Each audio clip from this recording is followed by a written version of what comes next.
You know, a couple of videos back, I introduced this project of doing the 11-passenger Stagecoach body, which I didn't have the woodwork for like I did on the 8-passenger. I had already cut that 8-passenger out, so as I put it together, you just get to see the assembly process, but you don't get to see the process that it took to make all the pieces. Well, this is maybe a little bit dual purpose. If I'm going to use the ironwork off of this 11-passenger to make irons for the 8-passenger coach, I thought, maybe I should just build the woodwork as well. And it will also take us all through the process of what I go through to do all this joint work and fitting and all that type of stuff. So it kind of fills a couple of goals. You get to see the whole process. I get to build the 11-passenger simultaneously as I do the 8-passenger. Anyway, all that. When I was doing some of the joint work on these main frames for this 11, there were some questions brought up when I was cutting the joint for what I call the rib cage. Some questions were asked, why don't I use a dado blade? And others answered and made some comments about, well, maybe he doesn't like a dado blade. Maybe he doesn't have a dado blade. Maybe this saw is too old for a dado blade. So I thought I would touch on that a little bit, why I don't use a dado blade on this saw. And it's not that I don't have one. The new ones don't fit this saw, but I do have a dado blade set that I'd like to show you that does fit this saw. So some of you are familiar with this table saw that I use. It is an old timer. It is a 1908 Fay & Egan dual arbor table saw. There was an Oliver saw that was very close to this same style, but this, like I say, is a Fay & Egan.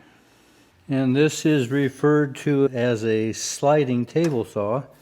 So it has a lock here, and this outside section slides back and forth. So this is the sliding table part of this sliding table saw. And as I mentioned, it is a dual arbor saw. You might find some dust goblins under here. But this runs two 16-inch saw blades. And this wheel up front, when I turn that is what rotates the double arbor and determines which blade comes up on top. So my coarse rip saw blade is up, and then I have a fine tooth blade. When I rotate that around and it comes up, then that's the one that receives the power. And the one that goes down is left more in an idle stage. And this can go either direction. So this saw runs on a flat belt, and when this initially came here, it had the original 5-horse 3-phase motor. That motor did fail, so now I have a 10-horse on it that powers this flat belt.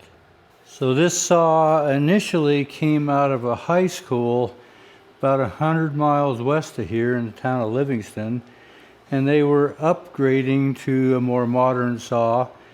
And not to their fault, but that's where this saw came from. It was a friend of mine that actually picked it up at that sale, but when he got it home and realized that it was 3-phase and he didn't have 3-phase, that's when I acquired it from him and brought it into the shop. And that would have been maybe 93 or 94, I think. I have pointed out in the past, as I go through different videos, that this is an amazingly accurate saw. But this fence can slide freely, or you can lock it in, and this back knob here will move it to the 30 seconds, or it just has that infinite control to it. And this imprinting on the table goes from 0 up to 26 by every 1/8 of an inch. And this fence also is adjustable to where you can do coping style cuts and run at an angle across the blade by pulling a pin here, and it will rotate so you can run a coping cut. You would bring that down, of course, to whatever angle, and oftentimes I will bring that other blade up into this closer position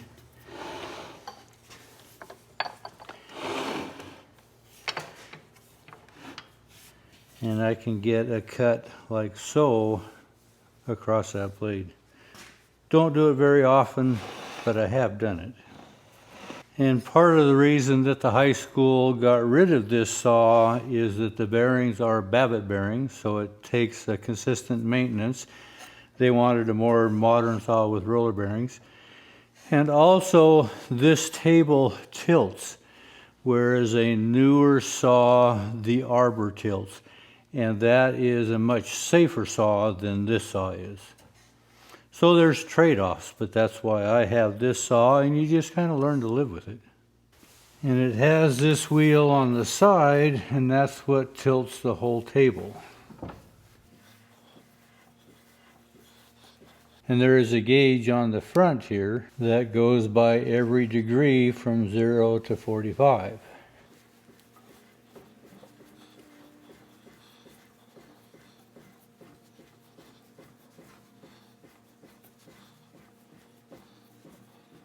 So these are the 4 main oil caps, 2 main shafts for each arbor that runs each saw blade. And these are where they have to be oiled somewhat regularly. They have a little spring-loaded cap, and I just add some oil.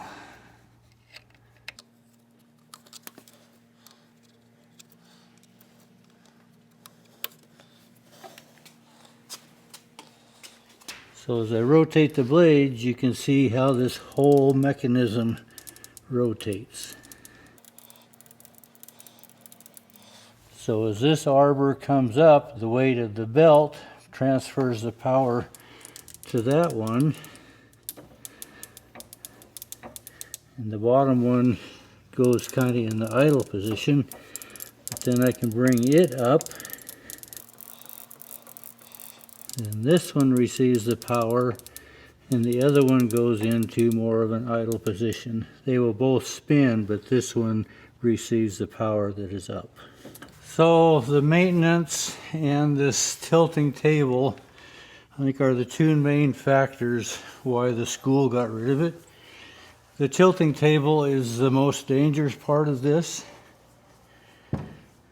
So this runs 16-inch blades. This is an all steel blade. I've run that for years and years. You just have to sharpen it by hand. Has some plywood blades, has some really coarse blades. But this is where my dado blades are hanging. Get them off the wall here.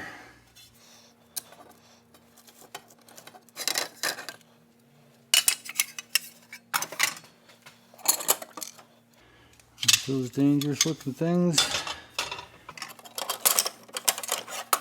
So I'm gonna put a cover here to where I don't have to lay those blades right on that steel table. So these are the dados that came with this saw. These are the chippers. And then the main dado cutting blades themselves. So these arbors are an 1 1/8" arbor, and it came with these little bushings. Arbor holes on these are 1.5 inches. Well, the arbors are actually 1 1/8", so they are bushed down. I'm not sure if you can see this or not, but they've been engraved PCHS, Park County High School.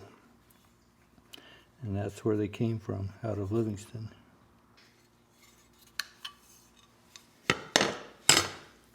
And with this saw came this little box of parts.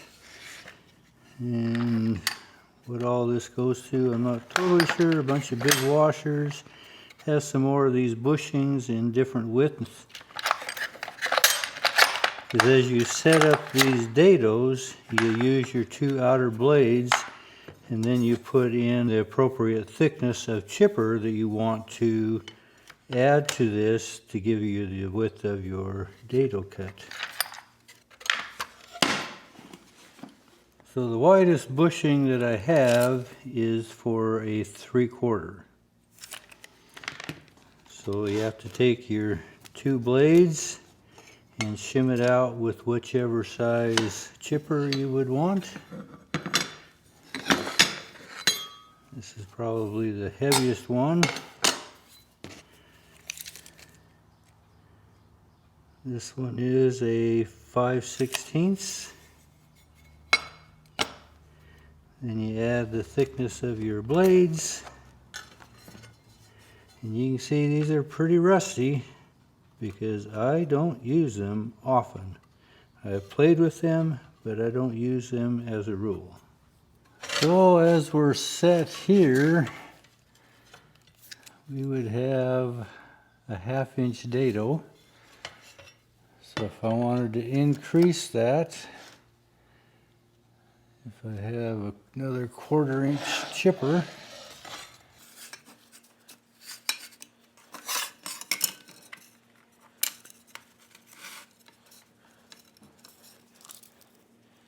that would give us a 3/4 inch dado there.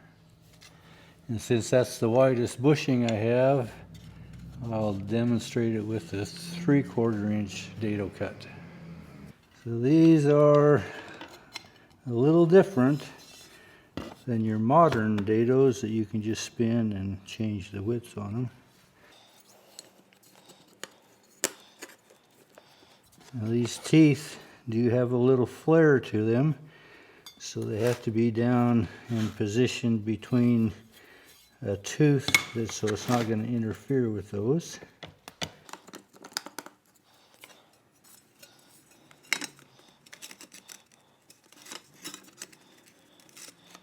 Put them between those teeth there. So that would allow me to cut a 3/4 inch dado. Now the diameter of this dado cutter is 11 1/4. So I'm going to set these other chippers aside.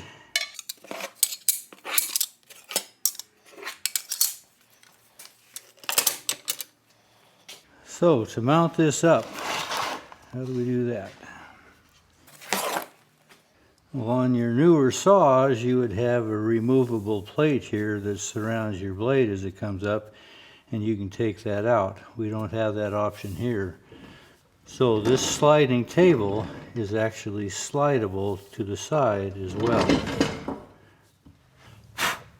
It has this little bolt here. Loosen that up. And it has one on both ends, but that will allow us to slide this whole table assembly out.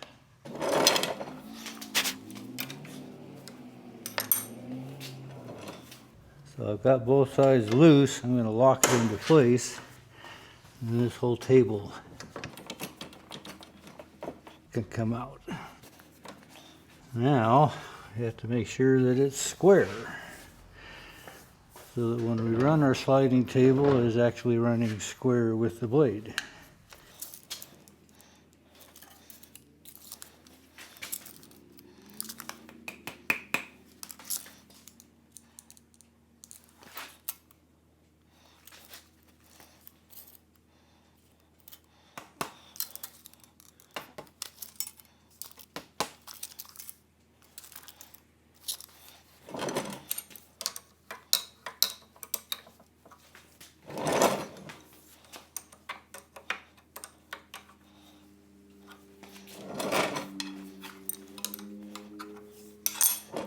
See how close that is. So we've got to pull a blade I'll just remove my fine tooth blade here.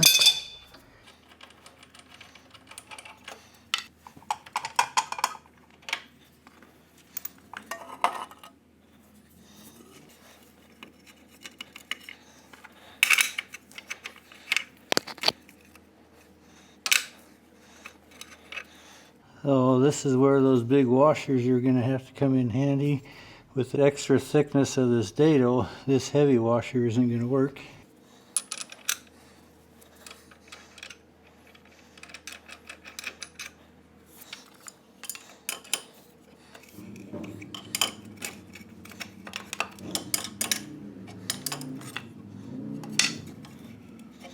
I have to lock that other blade as well.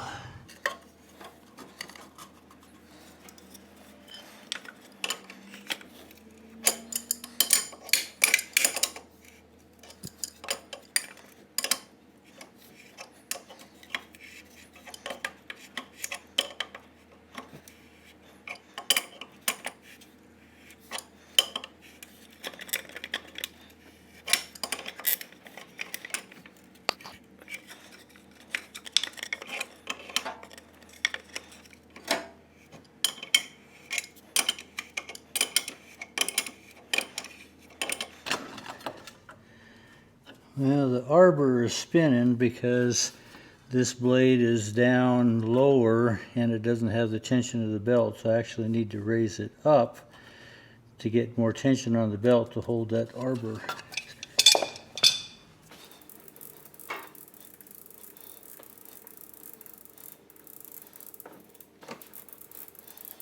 Now, it's a little more difficult to get to.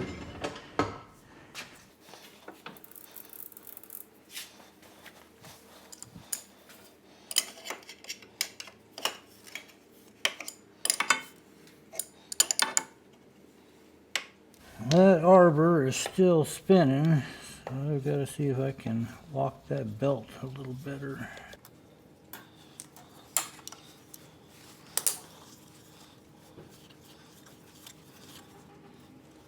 Go ahead and grab a hold of the shaft on this motor.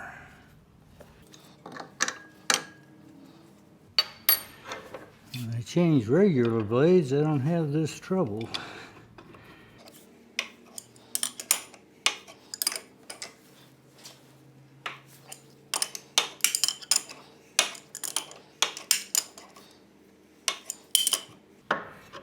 The arbor is still spinning inside the belt.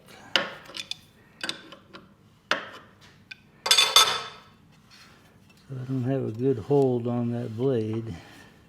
So I lifted the table, and this is the arbor that's running my dado blade. And you see there's some nicks out of this pulley. Another one there. Another one there. I'm wondering if somebody didn't do the same thing I'm thinking I'm going to have to do.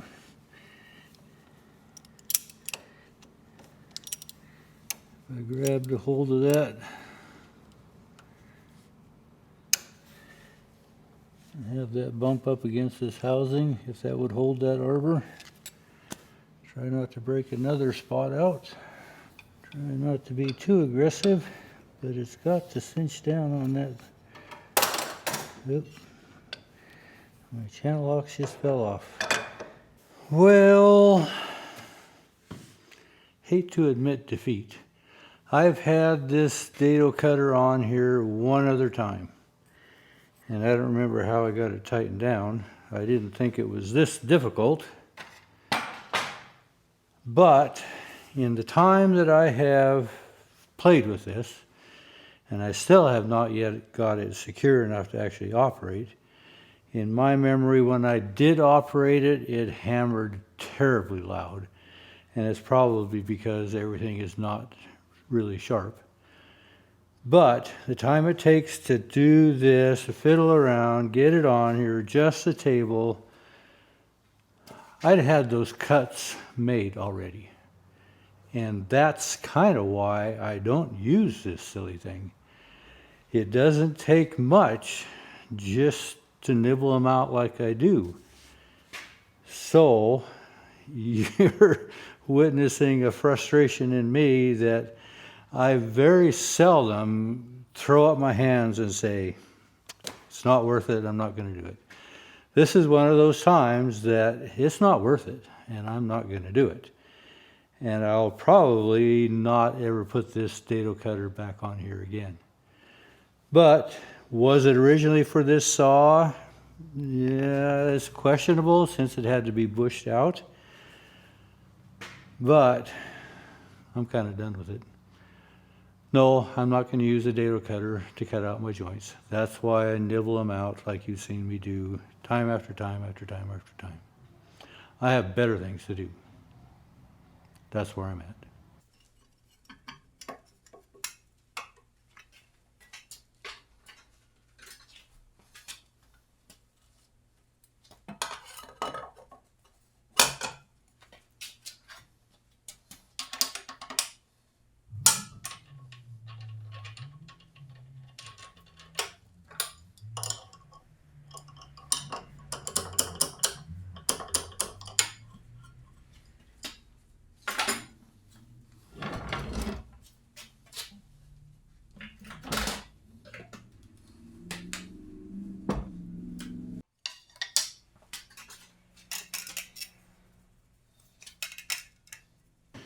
Well, just as a double check, I wanted to make sure that my bushing wasn't too long and that I was bottoming out on the bushing and not the blades. But I am flush with that side and I am recessed here, so my blades are actually wider than my bushing. So I don't think that is the problem. But I'm not going to spend any more time, or I should say waste any more time, trying to get this dado head to fit on my saw. It does, but you just seen how frustrating it is to me. And that's why I don't use it. It's kind of an old dinosaur, and it belongs on the rack as display more than in use, in my opinion. Anyway, hope I didn't waste your time, but appreciate you coming along anyway. Thanks for watching.